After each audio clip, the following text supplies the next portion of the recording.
Marido la llamó basura de las calles durante la cena con su suegra. Entonces ella hizo esto. La copa de vino se tambaleó en la mano de Isadora justo en el momento en que la palabra basura atravesó el aire como un cuchillo. Primero fue un murmullo, un ruido de platos, el tintinear de los cubiertos, una risa forzada al fondo del salón. Luego, silencio, un silencio pesado, denso, incómodo, que pareció hacer más eco que el insulto mismo. «Te comportas como lo que eres», escupió Alonso con una sonrisa torcida que no le llegaba a los ojos. «Basura de la calle que tuve la gentileza de traer a esta mesa».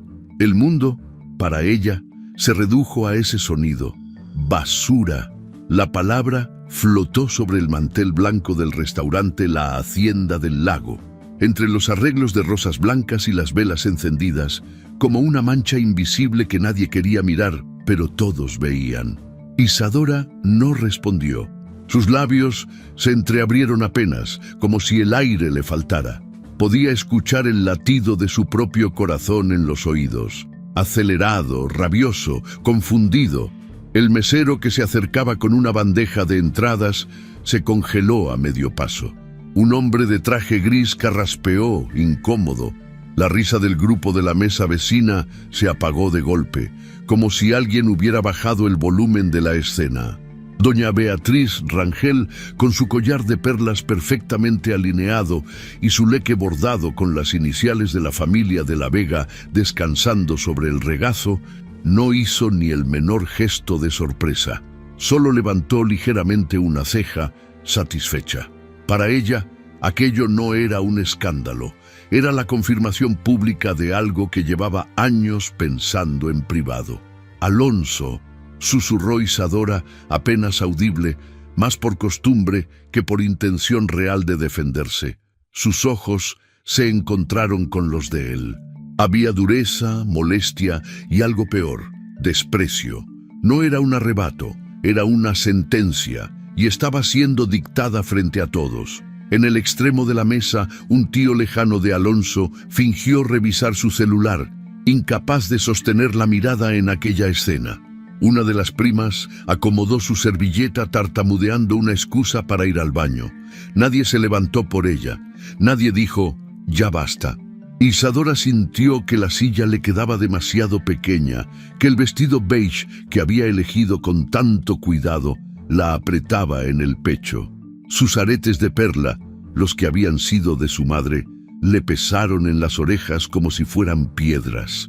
Pensó en quitárselos ahí mismo, como si al hacerlo pudiera desprenderse también del dolor que la atravesaba, pero no lo hizo. En lugar de eso, se obligó a respirar. 1, 2, 3 segundos. Cuando habló, su voz salió baja, pero firme. «Con permiso». Nadie intentó detenerla. Alonso desvió la mirada hacia la copa, fingiendo una calma que no sentía. Por dentro, su orgullo vibraba con una mezcla confusa de triunfo y temor. Había ido demasiado lejos, lo sabía, pero frente a su madre, frente a esa mesa llena de apellidos rimbombantes, no podía recular. Isadora se levantó, acomodó la servilleta sobre el plato con una delicadeza casi ritual y caminó entre las sillas, sintiendo cómo cada paso se volvía un martillazo en la conciencia de los presentes. El sonido de sus tacones sobre el piso de piedra pulida resonó en el salón, más fuerte que cualquier aplauso. Nadie aplaudía, claro. El espectáculo que acababan de ver no era digno de aplausos, era digno de vergüenza, solo que la vergüenza no le pertenecía a ella. A medio camino hacia la salida, sus ojos se cruzaron con los del gerente del restaurante, quien la conocía de vista. Había organizado varias cenas y cócteles de la galería donde Isadora trabajaba. Él la miró con una mezcla de respeto y lástima. Ella respondió con una ligera inclinación de cabeza, una cortesía automática que incluso en ese momento no estaba dispuesta a perder.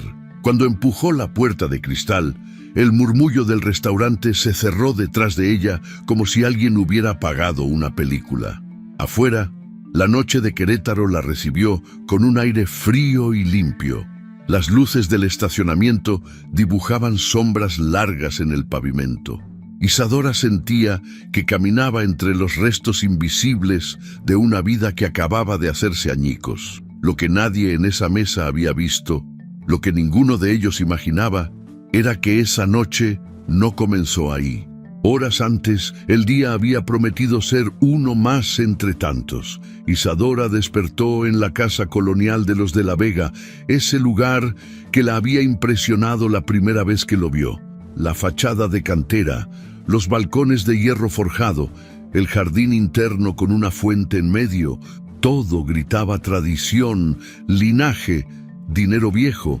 Esa mañana, el sol entraba por las ventanas altas del cuarto matrimonial, proyectando sombras suaves sobre las paredes crema. El despertador marcaba las 7 cuando ella abrió los ojos.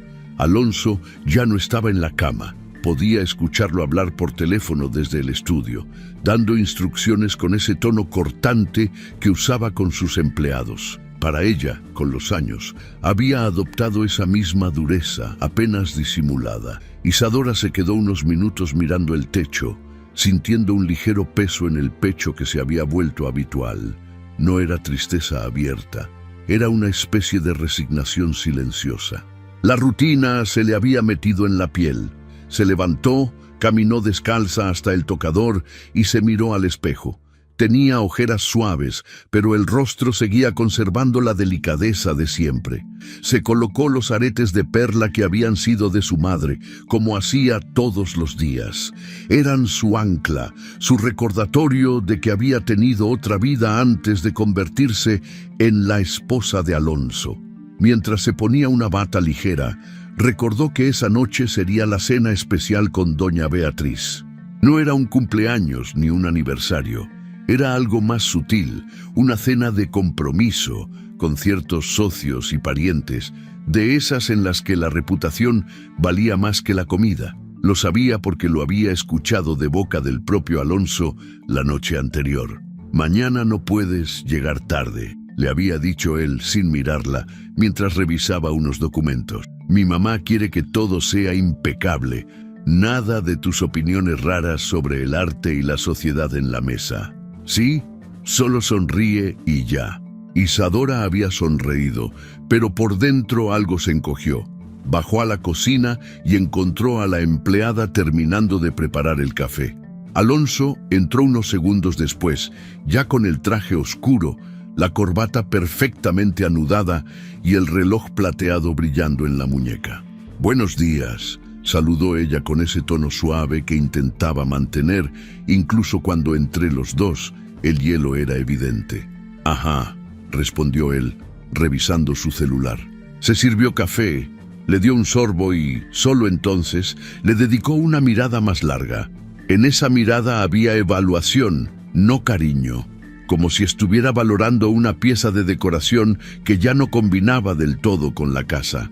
«No olvides lo de esta noche», repitió. «Es importante». «Lo sé», respondió ella. «¿A qué hora pasas por mí?» «Te veo directamente allá. Tengo una junta antes con Javier y los otros». «No llegues tarde, Isadora.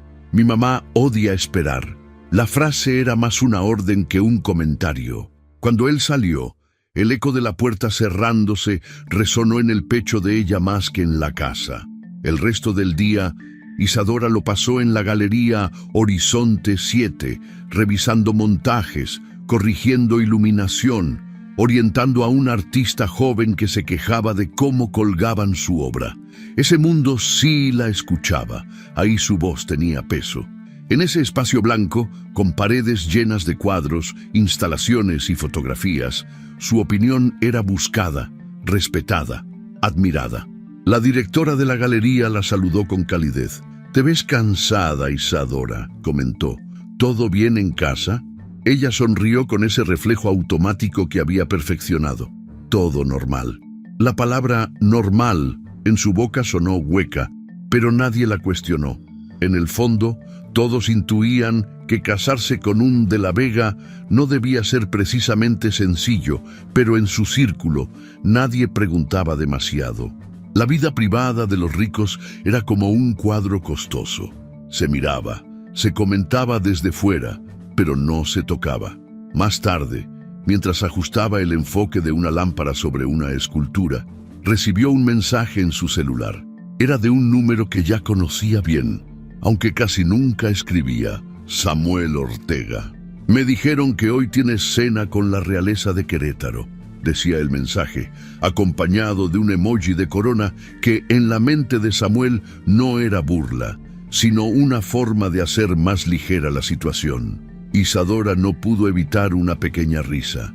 Samuel había sido su compañero en la universidad, el tipo serio que tomaba apuntes impecables y al mismo tiempo sabía hacer los comentarios más sarcásticos en voz baja. Ahora era abogado y de vez en cuando seguían en contacto.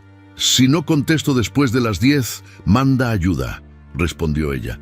Samuel contestó pronto: si no contestas, asumo que escapaste por fin. Ella guardó el celular en el bolso con una mezcla de ternura y tristeza. Había algo en esas palabras que tocaba un lugar al que ella no se atrevía a mirar demasiado. La posibilidad de irse, de dejar todo eso atrás, pero la realidad la jalaba de regreso. Las expectativas, la familia, el apellido, la casa, las apariencias. Cuando regresó a la casa colonial para prepararse, el sol ya comenzaba a caer. Subió a la recámara, abrió el closet y se quedó mirando su ropa. Vestidos elegantes, discretos, caros, muchos de ellos elegidos por sugerencia amable de doña Beatriz. Finalmente eligió un vestido beige de tela suave, de corte clásico, que dejaba ver apenas los hombros. Sencillo, pero elegante. Se maquilló con cuidado, resaltando sus ojos oscuros y dejando los labios en un tono natural. Los aretes de perla fueron el toque final. Cuando se vio en el espejo, por un momento se reconoció, no como la esposa del empresario, sino como la mujer que había sido antes, la estudiante de historia del arte que se emocionaba frente a un cuadro. Tomó las llaves del coche, un sedán sobrio que Alonso le había permitido tener siempre que no llamara demasiado la atención. Mientras conducía hacia la hacienda del lago, veía cómo la ciudad se llenaba de luces poco a poco.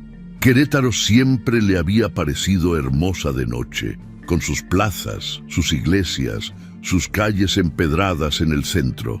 Pero esa noche, la belleza del camino no lograba calmar la inquietud que llevaba en el estómago. Al llegar al restaurante, el Ballet Parking la recibió con cortesía. En la entrada, las lámparas colgantes y las plantas perfectamente cuidadas daban la impresión de un refugio de lujo. Por dentro, el lugar estaba lleno de mesas redondas, manteles blancos, copas alineadas como en una fotografía de revista, música suave de fondo, conversaciones discretas, risas contenidas. Alonso ya estaba ahí, sentado junto a su madre y algunos familiares. Cuando la vio acercarse, se levantó solo lo suficiente para cumplir con la formalidad. Le dio un beso en la mejilla que no tuvo calor. «Pensé que llegarías tarde», murmuró. «Llegué a la hora que dijiste», respondió ella, con calma. Doña Beatriz la recorrió con la mirada, de los zapatos al peinado, como si estuviera inspeccionando una obra de arte que no terminaba de convencerla. «Al menos viniste presentable», comentó. «Ese vestido es sencillo, pero no se ve vulgar. Supongo que algo de gusto has aprendido». Isadora sonrió apenas, tragándose la respuesta que quería dar. Sabía que cada palabra mal acomodada sería usada en su contra más adelante. La cena comenzó con charlas superficiales. Comentarios sobre el clima, sobre inversiones, sobre un nuevo desarrollo inmobiliario. Los hombres hablaban de negocios, las mujeres de viajes y de bodas. Isadora participaba cuando la miraban, pero la mayoría del tiempo la trataban como un adorno bonito. En algún momento uno de los primos de Alonso mencionó la galería. «Me dijeron que trabajas con artistas jóvenes, ¿no?», preguntó, con un tono que mezclaba curiosidad y condescendencia. «Debe ser interesante». «Lo es», respondió ella. Muchos de ellos vienen de contextos muy difíciles, pero el arte les abre camino. Hay mucho talento que no pertenece a estos círculos y eso lo hace más valioso. La frase fue honesta, limpia, pero en esa mesa sonó casi como una provocación. Alonso apretó la mandíbula. Sintió que su madre lo miraba de reojo, esperando su reacción. Él conocía bien ese juego. Desde niño había aprendido que, frente a doña Beatriz, cualquier cosa que sonara a rebeldía debía ser aplastada. Isadora siempre ha tenido una fijación con la gente marginal, dijo Alonso, con una risa suave que contagió a algunos. Le gusta rescatar casos perdidos. Algunas risas se unieron, nerviosas. Isadora sintió un pinchazo en el pecho. No son casos perdidos, corrigió ella despacio. Solo personas que no tuvieron un apellido que los protegiera. La mesa se quedó en suspenso. Doña Beatriz dejó su copa sobre el mantel, con un sonido seco. En esta familia no hablamos de ese tipo de gente en la mesa, intervino con voz dulce pero firme. Hay temas que es mejor dejar en la calle. La palabra calle quedó flotando unos segundos. Isadora la sintió clavarse en su piel. Alonso, acorralado entre la incomodidad y la necesidad de marcar territorio, entonces decidió ir más allá. Quiso demostrar que podía controlar la situación, que Isadora no sería quien incomodara a su madre.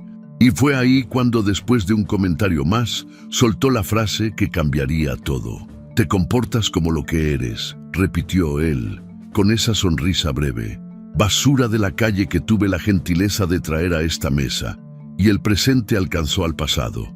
Isadora, de pie, cambió el peso de un pie a otro, como si estuviera decidiendo aún si hablar o no. Pero en realidad, la decisión ya estaba tomada. No iba a llorar frente a ellos. No iba a pedir disculpas por existir. Dio media vuelta y caminó hacia la salida sin mirar atrás. Nadie se levantó a acompañarla, ni una mano se extendió para detenerla. Para esa mesa llena de trajes y joyas, el espectáculo había terminado. Para ella, apenas comenzaba. Al llegar a su coche, sus manos temblaron un instante mientras buscaba las llaves en el bolso. Se apoyó un segundo en la puerta, cerró los ojos y dejó que una sola lágrima escapara, silenciosa, resbalando por su mejilla. La limpió con la yema de los dedos antes de que el rímel se corriera. No quería llevarse ni siquiera ese rastro de ellos. Encendió el motor y salió del estacionamiento.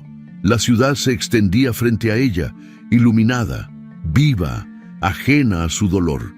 Conducía por las avenidas de Querétaro mientras su reflejo en el espejo retrovisor se mezclaba con las luces de los faros y los anuncios. Se miró un segundo. Vio a una mujer con los ojos brillantes, el maquillaje intacto y algo nuevo, muy delicado, formándose en el fondo de la mirada. No era resignación, no era odio, era el inicio de algo distinto, una calma peligrosa, una determinación silenciosa. Mientras el coche avanzaba, dejando atrás el restaurante y todo lo que representaba, la vida que conocía comenzaba a romperse, pieza por pieza, como un vaso fino estrellándose contra el piso, solo que esta vez ella no intentaría pegar los pedazos. En este punto de la historia, la voz que narra se detiene un instante y lanza una pregunta directa al espectador que la escucha desde algún rincón del mundo. ¿Desde dónde estás viendo nuestras historias narradas? ¿Desde qué ciudad? ¿Desde qué país acompañas el camino de Isadora? Al equipo que da vida a estas narraciones le encanta leer sus comentarios, saber quién está del otro lado de la pantalla y cómo vive cada momento junto a estos personajes. El amanecer en Querétaro llegaba tibio y dorado, con un cielo que apenas dejaba entrever los rastros del frío nocturno. Isadora Luján despertó en su pequeño departamento del centro, un lugar que había rentado apenas unas horas después de aquella noche en la hacienda del lago. El silencio de ese espacio contrastaba con el eco constante de las risas falsas, los cubiertos y la voz hiriente de Alonso. A veces, en mitad del sueño, la frase basura de la calle volvía a golpearla como un eco lejano. Pero esa mañana no lloró. Había pasado las lágrimas y en su lugar quedaba una calma nueva, una que dolía, pero que también le permitía respirar sin permiso de nadie. En la cocina, mientras el agua del café comenzaba a hervir, su celular vibró sobre la mesa. Era un mensaje de Samuel Ortega. Voy a pasar por la galería en la tarde. No digas que no, necesito verte. Isadora lo leyó varias veces, con una sonrisa tenue que apenas se formó. Samuel siempre había tenido esa mezcla de firmeza y ternura que la hacía sentir segura, como si su presencia lograra poner en orden el caos que los demás generaban a su alrededor. Tomó una taza de cerámica azul, una de las pocas cosas que había traído consigo. No quiso llevar nada de la casa de la Vega, ni una prenda, ni un retrato, ni un perfume. Todo lo que tuviera su olor o su sombra le parecía contaminado. Solo conservó su computadora, sus cuadernos de dibujo y los aretes de perla de su madre, que ahora descansaban sobre una repisa junto a una vela blanca encendida. Al llegar a la galería Horizonte 7, los pasillos blancos, los reflejos del piso pulido y el olor tenue a pintura fresca la recibieron como un refugio. Ese espacio, silencioso y limpio, era lo más parecido a un santuario. Los asistentes la saludaron con cautela, conscientes de que algo había pasado, aunque nadie se atrevía a preguntar directamente. La directora, una mujer delgada y siempre vestida de negro llamada Lucía Prado, la interceptó en la entrada de su oficina. ¿Estás bien, Isa?, preguntó en voz baja, como si la fragilidad de su amiga pudiera romperse con una palabra demasiado fuerte. Isadora la miró, respiró despacio y contestó con una serenidad que incluso a ella le sorprendió. «Estoy viva, y eso ya es bastante». Lucía asintió sin más, sabiendo que ese tono era un escudo. No insistió. Solo le ofreció un abrazo breve antes de dejarla entrar a su espacio de trabajo. El resto del día se perdió entre bocetos, pinceles y fotografías, pero lo que antes era un proceso técnico se transformó en algo visceral. Su trazo era distinto, más firme, más oscuro. Pintaba mujeres con los ojos cerrados y la cabeza en alto, manos que intentaban tocar la luz desde sombras profundas, figuras sin rostro que parecían gritar en silencio. Era como si cada movimiento del pincel desenterrara un pedazo de dolor y lo convirtiera en forma. Mientras tanto, afuera de ese refugio, el escándalo crecía. Los portales digitales de la sociedad queretana publicaban notas con títulos ambiguos. La esposa del empresario de La Vega abandona el matrimonio de forma repentina. Una separación rodeada de rumores. Fuentes cercanas aseguran que Isadora Luján no soportó la presión del entorno. Ninguno mencionaba la humillación, ninguno hablaba de la cena. La versión que corría entre los círculos altos era otra. Isadora había tenido una crisis emocional y Alonso, con paciencia, había intentado ayudarla. Doña Beatriz se encargaba de alimentar esas versiones. Hablaba con sus conocidas en clubes sociales y en misas de beneficencia, dejando caer frases medidas. Pobrecita, siempre fue sensible. No todos están hechos para nuestro mundo. Lo decía con una dulzura envenenada que borraba cualquier sospecha. Isadora no respondía. Su silencio confundía a muchos, pero era su forma de resistir. Sabía que si intentaba defenderse con palabras, ellos ganarían.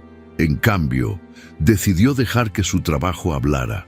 Una tarde, mientras revisaba la iluminación de una instalación con Lucía, escuchó pasos conocidos detrás de ella. La voz de Samuel rompió el aire con un tono tranquilo. «Pensé que me ibas a hacer esperar más», dijo con una sonrisa leve. Isadora se giró. Samuel estaba de pie con un traje gris oscuro sin corbata, las mangas de la camisa dobladas y una carpeta en la mano. Su mirada era cálida, pero había en ella un brillo de preocupación contenida. «Tenía miedo de que me vieras», dijo ella sincera.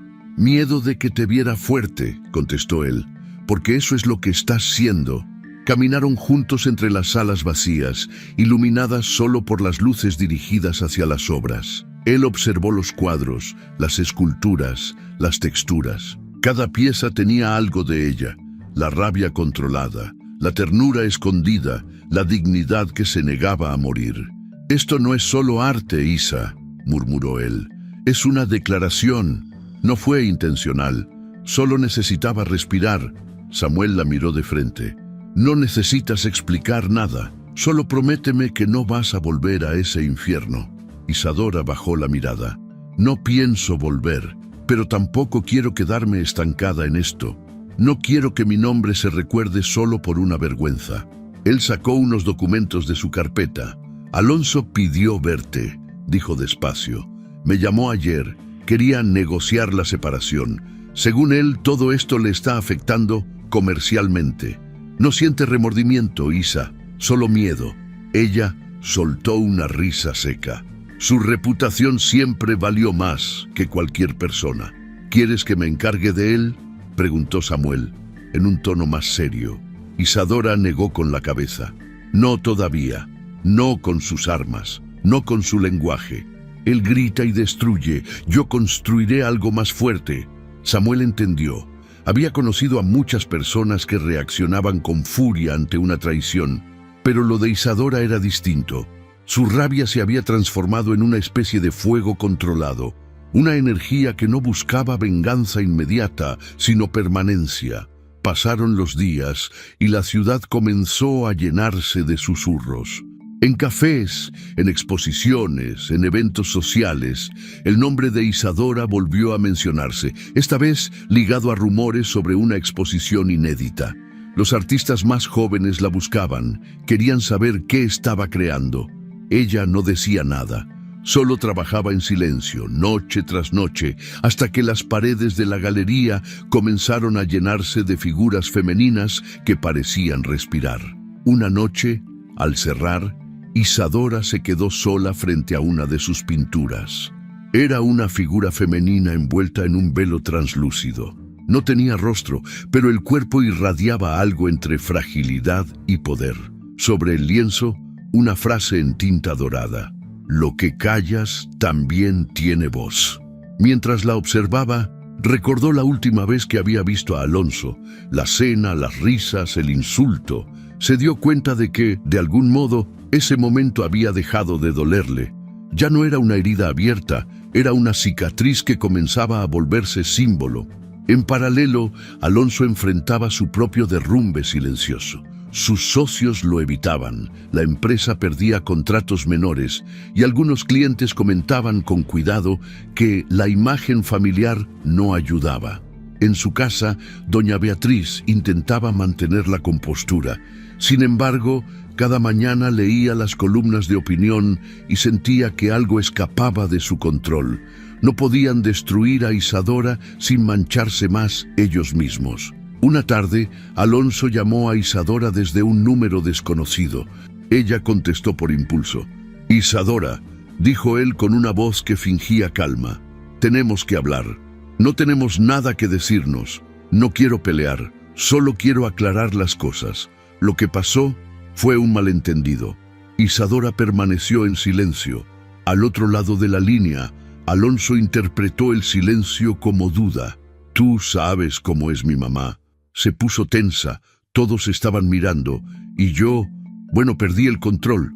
No debí decir eso, pero tampoco puedes seguir haciéndote la víctima. Ya fue demasiado. Ella lo interrumpió, con una frialdad que lo desarmó. «Tienes razón, Alonso, ya fue demasiado». Colgó antes de que él pudiera responder. Su respiración estaba agitada, pero no por miedo, sino por liberación. Esa fue la última vez que escuchó su voz. Días después, Samuel la visitó con una propuesta. «Tengo contactos en la Secretaría de Cultura», le dijo. «Quieren financiar parte de tu exposición si la conviertes en un evento público. Podría ser tu regreso oficial». Isadora se quedó pensativa. «¿Regreso? No me fui, Samuel, solo me reacomodé». El abogado sonrió. «Entonces, que todos lo sepan. Los preparativos comenzaron de inmediato. La galería se transformó en un taller vivo. Llegaban materiales, luces, nuevas telas, estructuras metálicas. Los artistas jóvenes la ayudaban sin entender del todo el propósito final, pero sentían que estaban siendo parte de algo que trascendía. Por las noches, Isadora caminaba por los pasillos en penumbra, observando cómo las figuras femeninas parecían moverse bajo las luces débiles. Cada obra representaba una historia, la de la humillación silenciosa, la de las palabras no dichas, la de la fuerza que nace cuando una mujer se niega a desaparecer.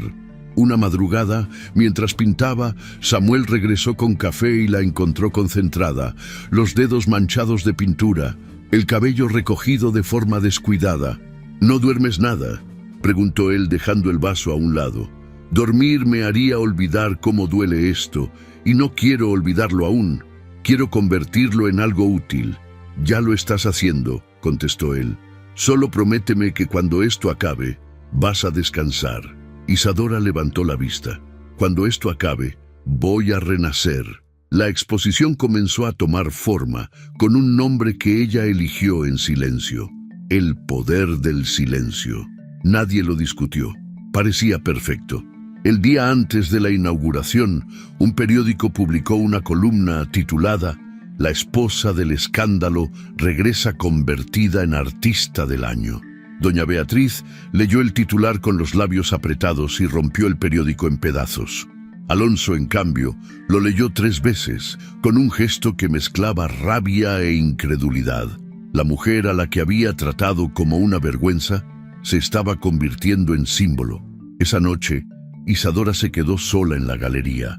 Caminó entre las luces apagadas, tocando con los dedos cada cuadro, cada textura. En el centro del salón principal, una instalación monumental mostraba decenas de espejos rotos suspendidos del techo, reflejando fragmentos de luz. Era su pieza favorita. Se acercó, vio su propio rostro multiplicado, roto, recomponiéndose con cada ángulo. Pensó en todas las mujeres que habían sido calladas, en todas las veces que una palabra cruel había querido reducirlas. Pensó en su madre, en la calle donde creció, en la niña que un día soñó con cambiar el mundo a través del arte, y por primera vez comprendió que todo ese dolor, incluso el de aquella cena, tenía un propósito. El silencio, su silencio, ya no era vacío, era eco, un eco que pronto resonaría más allá de las paredes blancas de la galería, más allá de Querétaro, más allá de su propio nombre, un eco que ya nadie podría detener. Las luces de la galería Horizonte 7 brillaban con una intensidad especial esa noche. Desde temprano, el aire de Querétaro se había llenado de rumores y expectativas. Periodistas, críticos, coleccionistas y figuras del mundo cultural se daban cita en el evento más comentado del año, la inauguración de la exposición El poder del silencio, la primera gran muestra individual de Isadora Luján Serrano después de su separación del empresario Alonso de la Vega. Afuera, una fila de autos de lujo se extendía por la calle y cámaras de televisión esperaban captar el primer vistazo de la mujer que había logrado transformar una humillación pública en un movimiento artístico. Isadora observaba todo desde el segundo piso, detrás de una cortina blanca que la mantenía oculta. Vestía un traje de lino color marfil, sencillo, sin joyas visibles más allá de sus eternos aretes de perla. Su rostro estaba sereno, pero en el fondo del pecho sentía una mezcla extraña de calma y vértigo. Lucía, la directora de la galería, subió para avisarle que ya era hora. «La sala está llena, Isa. No cabe ni un alma más. La prensa está pidiendo unas palabras antes del recorrido», le dijo, sonriendo con un orgullo que no podía disimular. Isadora respiró hondo. «No quiero discursos, que hablen las obras», contestó. Bajó las escaleras con pasos firmes, sintiendo cómo las conversaciones se iban apagando a su paso. Todos querían verla, algunos por admiración, otros por curiosidad, unos cuantos por morbo. Las cámaras se giraron hacia ella, los flashes comenzaron a estallar y un murmullo se extendió entre los asistentes. «Ahí está, se ve más fuerte de lo que imaginaba. Dicen que todo esto es una venganza elegante». Ella caminó entre los murmullos como si nada de eso existiera. Saludó a los organizadores con una sonrisa breve y se detuvo frente a la primera obra, una escultura de hierro con formas femeninas torcidas en equilibrio precario, sostenidas por hilos invisibles. A un costado, una pequeña placa decía «Fragilidad eterna». Las críticas comenzaron de inmediato. Una periodista cultural de la Ciudad de México hablaba en voz baja con su camarógrafo. «Es impresionante. Mira la tensión del metal, la sensación de resistencia. Es como si la figura luchara por mantenerse erguida, aunque todo a su alrededor intente derrumbarla».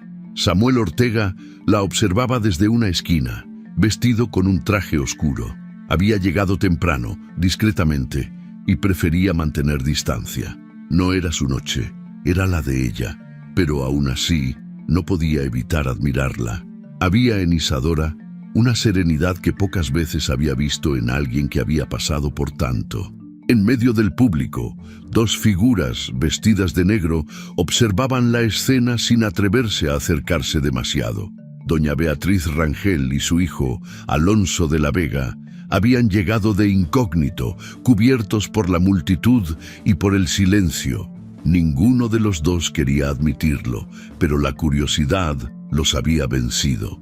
«No entiendo qué hace toda esta gente aquí», susurró doña Beatriz, sosteniendo su leque cerrado con firmeza. «Una exposición no debería causar tanto alboroto». Alonso evitó responder. Su mirada se fijaba en Isadora, que en ese momento hablaba con un grupo de jóvenes artistas. Había algo en ella que lo descolocaba. Su postura, su voz baja, la seguridad con la que caminaba. Ya no era la mujer que él había menospreciado.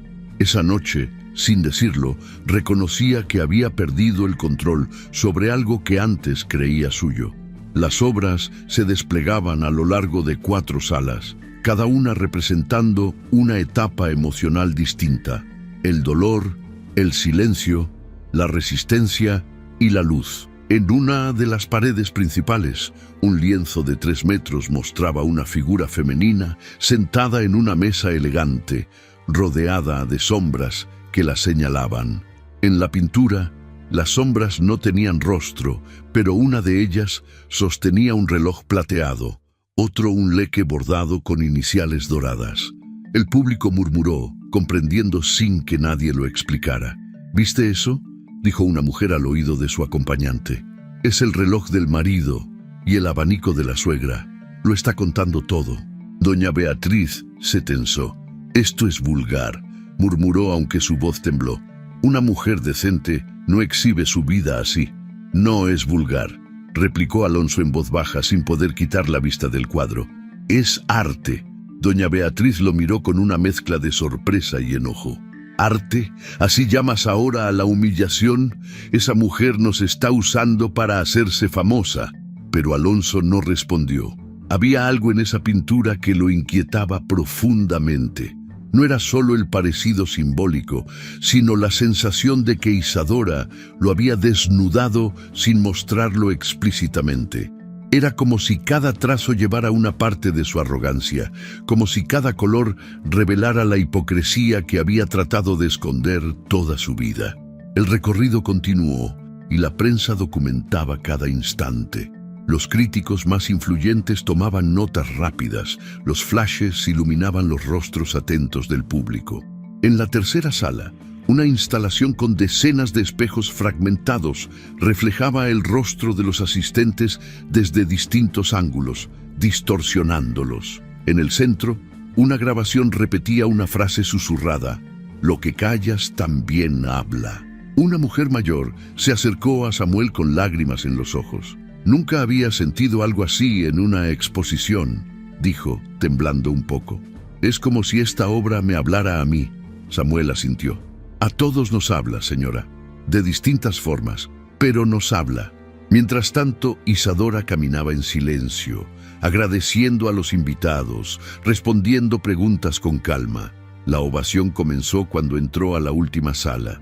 Frente a ella, en el espacio más grande, estaba su obra final, El Renacer. Era una figura femenina en tamaño natural, hecha de cristal y acero, con grietas visibles por donde se filtraba la luz. Parecía frágil, pero sostenía su propio peso con elegancia. En la base, una frase grabada: no hay silencio que no tenga eco. El público aplaudió.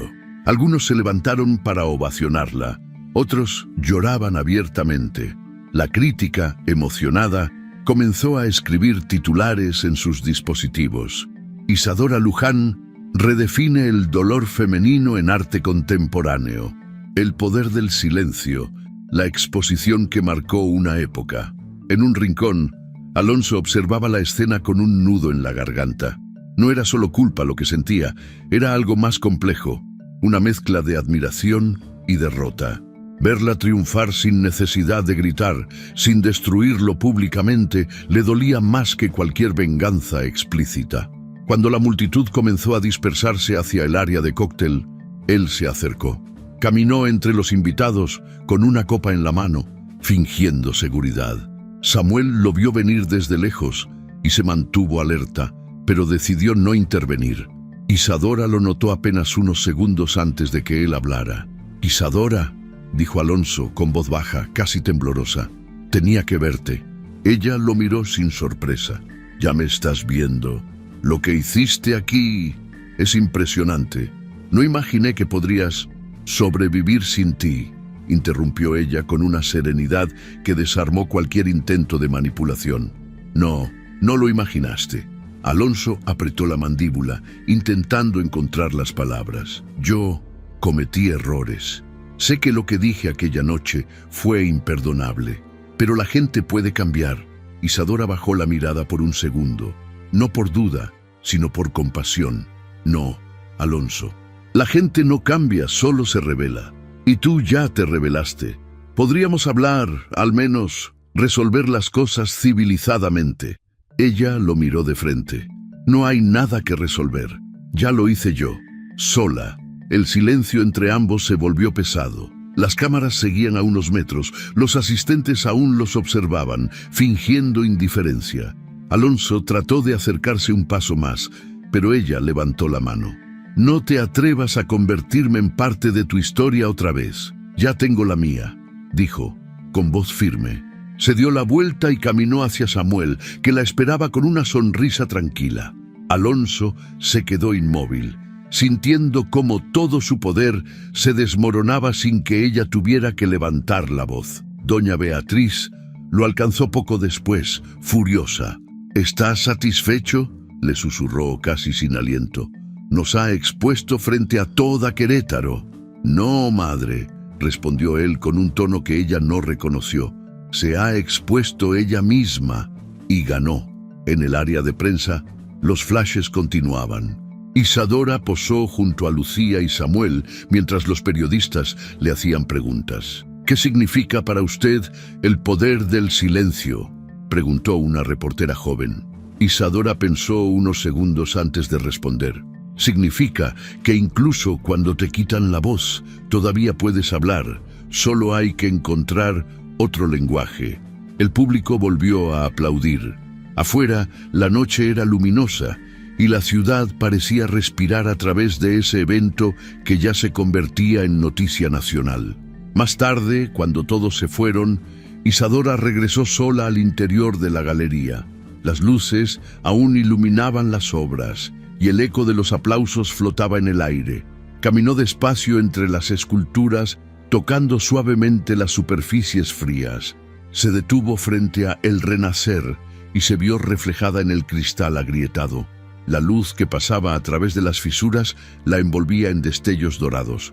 Por primera vez en mucho tiempo, sintió que podía respirar sin el peso del pasado. Sabía que aún quedaban batallas por enfrentar, pero también entendía que su silencio había hecho más ruido del que cualquier palabra podría haber logrado. Afueras de la galería, Samuel la esperaba junto al coche.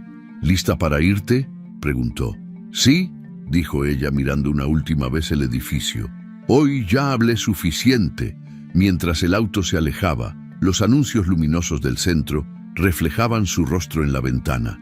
Era el mismo rostro de siempre, pero con una luz nueva, una que no dependía de nadie más, una que, después de tanto dolor, finalmente brillaba por sí misma. El cielo de Querétaro tenía ese tono azul suave que solo aparece después de una lluvia breve. El aire olía a tierra fresca y a bugambilias mojadas. Entre los senderos del jardín botánico, Isadora caminaba despacio, dejando que el sonido del agua de las fuentes y el canto de los pájaros acompañaran sus pensamientos. Vestía una blusa blanca y un pantalón de lino claro. Su cabello, suelto, se movía con el viento. Habían pasado varios meses desde aquella noche en la galería. Su nombre ya no era solo una noticia, sino una referencia. El poder del silencio seguía siendo tema de conversación en revistas de arte y foros culturales, y cada semana llegaban invitaciones para exponer en otros estados, incluso fuera del país. Pero no era la fama lo que llenaba su mente esa mañana. Era el peso de lo que había soltado, lo que había decidido no cargar nunca más. En una de las bancas de piedra, Samuel la esperaba, sentado con una carpeta en el regazo y una mirada serena. Al verla acercarse, se levantó y le ofreció una sonrisa que parecía comprender más de lo que decía. «Llegas puntual, como siempre», dijo él, extendiendo la mano. «Tenía ganas de venir», respondió ella mirando a su alrededor. «Este lugar me recuerda mucho». Samuel asintió. Sabía lo que quería decir. Él también recordaba la primera vez que la vio ahí, hace meses, llorando en silencio, con los brazos cruzados sobre el pecho, intentando contener un dolor que no podía esconder. Hoy esa mujer parecía otra. Había algo distinto en su postura, una paz que no se fingía. «Traigo buenas noticias», anunció abriendo la carpeta. Isadora lo miró con curiosidad. Samuel sacó varios documentos, ordenados y marcados con separadores de colores. El juez firmó la resolución. El divorcio es oficial. Alonso no presentó oposición. Además, aceptó transferirte el porcentaje del patrimonio que te correspondía. No fue fácil, pero lo conseguimos. Isadora tomó los papeles con delicadeza. Los observó durante unos segundos, como si intentara comprender el peso simbólico que tenían. Luego, los dobló cuidadosamente y los guardó en su bolso sin decir palabra. «¿No vas a celebrarlo?», preguntó Samuel sonriendo. «No necesito hacerlo», respondió ella. «Esto no es una victoria sobre él. Es una puerta que se cierra para siempre».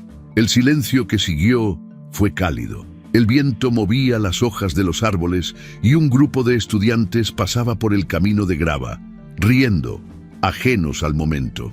«¿Sabes qué pienso?», dijo Isadora después de un rato. «Que durante años confundí el amor con la necesidad de pertenecer. Pensé que podía transformar lo que estaba roto si lo amaba lo suficiente. Pero el amor no se trata de rescatar a nadie». «No», contestó Samuel. «Se trata de no perderte a ti misma en el intento». Ella lo miró con una mezcla de gratitud y tristeza. Había aprendido esa lección con sangre, con lágrimas y silencio. Caminaron juntos por los senderos floridos. El sol comenzaba a filtrarse entre las ramas, dejando destellos dorados sobre el suelo. A lo lejos, una exposición temporal de esculturas llamaba la atención de los visitantes. Varias piezas metálicas brillaban bajo la luz. Isadora se acercó. Reconoció el estilo.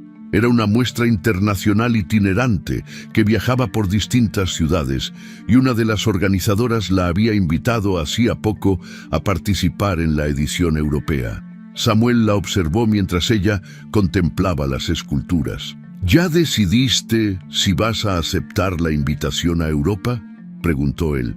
Isadora sonrió. «Todavía no, pero esta vez, si voy, será por mí, no para huir, no para demostrar nada, solo porque quiero hacerlo. Y eso es lo que cambia todo», dijo él, con un tono que mezclaba admiración y respeto. Siguieron caminando sin prisa. Samuel habló de otros proyectos, de un nuevo colectivo de artistas que querían trabajar con causas sociales y de cómo su nombre, el de ella, se estaba convirtiendo en un referente de fortaleza femenina. Pero Isadora lo escuchaba solo a medias. Estaba absorta en la tranquilidad del lugar, en las flores que se abrían, en el murmullo del agua, en la sensación de que la vida, al fin, respiraba con calma. De pronto, recordó el día en que había llegado ahí por primera vez, después de la humillación. Se había sentado en esa misma banca, temblando, sin saber qué hacer con su vida. Lloró durante horas, escondida detrás de unas jacarandas. Nadie la vio, nadie la consoló. Y en ese silencio, algo dentro de ella se rompió, pero también algo nuevo comenzó a formarse. Hoy, de pie en el mismo sitio, comprendía que a veces hay que tocar el fondo para poder ver con claridad la superficie. Samuel la miró detenidamente. «Te ves diferente, Isa. No solo tranquila, te ves completa». Ella sonrió con un brillo leve en los ojos. «Tal vez porque ya no necesito que nadie me complete». Se sentaron en la banca un rato. Samuel sacó de su maletín una pequeña caja. «Quería darte esto», dijo, entregándosela. Isadora la abrió con cuidado. Dentro había una pluma negra, fina, con la inscripción «Veritas ante omnia». «Es la frase que tienes en tu pluma», dijo ella sonriendo. «Sí, verdad antes que todo. Te pertenece más a ti que a mí». Isadora la sostuvo unos segundos, sintiendo el peso del regalo. «Gracias, Samuel, no solo por esto, sino por no soltarme cuando todo se caía». «No fue difícil», respondió él. «Solo te seguí mientras encontrabas el camino». El viento sopló fuerte y las hojas comenzaron a girar alrededor de ellos. Isadora se levantó y caminó unos pasos. Miró hacia el horizonte, donde el cielo se unía con la ciudad. Por primera vez no sintió nostalgia, ni rencor, solo gratitud. De regreso en su departamento, esa tarde el sol entraba por las ventanas amplias, bañando de luz el espacio que antes había sido refugio y ahora era hogar. Sobre la mesa del taller había pinceles, lienzos y bocetos nuevos. En una esquina, una carta recién abierta. Era la confirmación oficial de la exposición internacional que la invitaba a presentar su obra en París. Nos complacería contar con su participación en la muestra Voces del Silencio, dedicada a mujeres artistas contemporáneas de América Latina. Leyó el texto completo y luego lo dobló con cuidado. No saltó de emoción, solo se permitió una sonrisa lenta. No necesitaba demostrarle nada al mundo, pero sentía que la vida le estaba devolviendo algo que alguna vez creyó perdido, su libertad para elegir. Encendió una vela junto al ventanal, una costumbre que había tomado en los últimos meses. La flama titilante proyectaba sombras suaves sobre las paredes. Colocó frente a sí los aretes de perla que había heredado de su madre. Los tomó con ambas manos y los sostuvo unos segundos. «Lo logramos, mamá», susurró. No gritamos, pero el mundo nos escuchó. Dejó los aretes sobre la mesa junto a la pluma negra que Samuel le había regalado. Luego se acercó a un lienzo en blanco y comenzó a trazar las primeras líneas de lo que sería su nueva obra. Esta vez no pintaba desde la herida, sino desde la serenidad. Los trazos eran más suaves, los colores más cálidos. Su arte ya no era una forma de resistir, sino de celebrar. Mientras trabajaba, la radio local reproducía una entrevista reciente que le habían hecho. La locutora hablaba sobre cómo su exposición había inspirado a otras mujeres a contar sus historias, cómo se había convertido en símbolo de resiliencia. Isadora escuchó de fondo, pero no detuvo su pincel. Las horas pasaron sin que lo notara. Cuando el reloj marcó las 9, se detuvo, limpió sus manos y caminó hacia la ventana. Afuera, las luces de la ciudad titilaban como un mar de estrellas urbanas. Pensó en Alonso, en doña Beatriz, en todo lo que había tenido que dejar atrás. No los odiaba, no los recordaba con rencor. En su mente ya eran parte de una historia lejana, necesaria, pero cerrada. En ese momento comprendió algo profundo. El amor que había perdido nunca fue amor.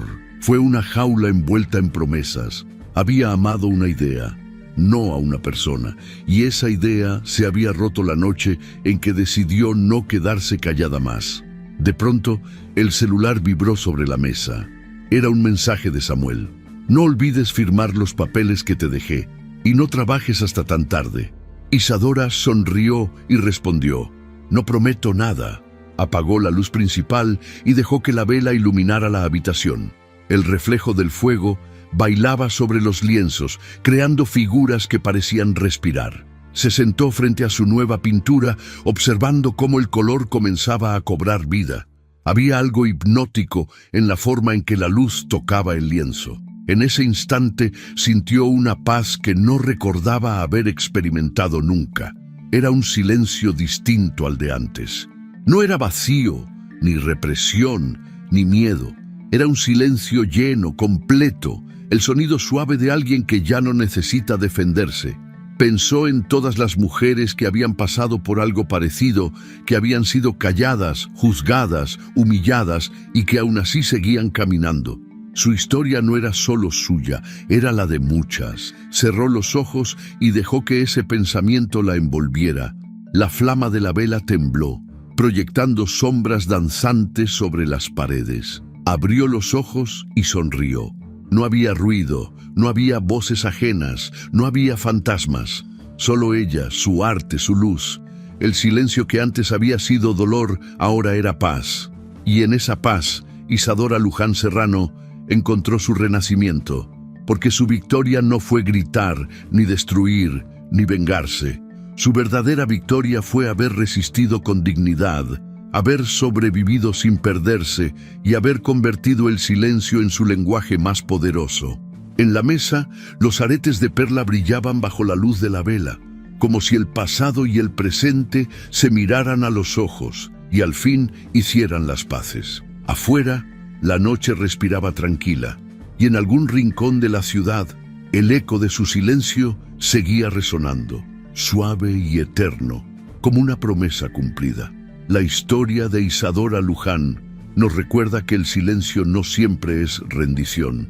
A veces es el lenguaje más poderoso de todos. En un mundo donde la humillación y el ego buscan hacer ruido, ella eligió callar y transformar su dolor en arte. Su silencio no fue vacío ni debilidad, fue una declaración de fuerza. Mientras otros usaban las palabras para destruir, Isadora las convirtió en colores, formas y gestos que hablaban más alto que cualquier grito. Nos enseña que la dignidad no necesita escándalos ni venganza. Basta con mantenerse de pie cuando todo parece derrumbarse. Basta con no permitir que el desprecio ajeno defina nuestro valor. Isadora descubrió que la libertad comienza cuando dejamos de pedir validación, cuando entendemos que nadie puede quitarnos lo que nace de dentro. La humillación que la quiso quebrar se transformó en el impulso que la llevó a renacer. Su historia no es solo la de una mujer traicionada, sino la de cualquier persona que ha sido menospreciada y aún así elige levantarse sin odio, con la serenidad de quien sabe que la mejor respuesta ante la crueldad es vivir con elegancia, inteligencia y propósito. A veces el verdadero triunfo no está en ganar una batalla, sino en no perder el alma en medio de ella. La resiliencia de Isadora nos invita a entender que el amor propio es el arte más sublime y que cuando transformamos el dolor en creación, dejamos de ser víctimas para convertirnos en símbolo. Porque resistir con dignidad siempre será la forma más alta de victoria. Si te gustó esta historia, deja tu comentario y cuéntanos desde qué país nos estás viendo. Es muy importante para nosotros. Deja tu like y suscríbete al canal para seguir recibiendo historias increíbles como esta nueva historia que está apareciendo para ti ahora. Haz clic en la historia que está apareciendo en pantalla y sorpréndete.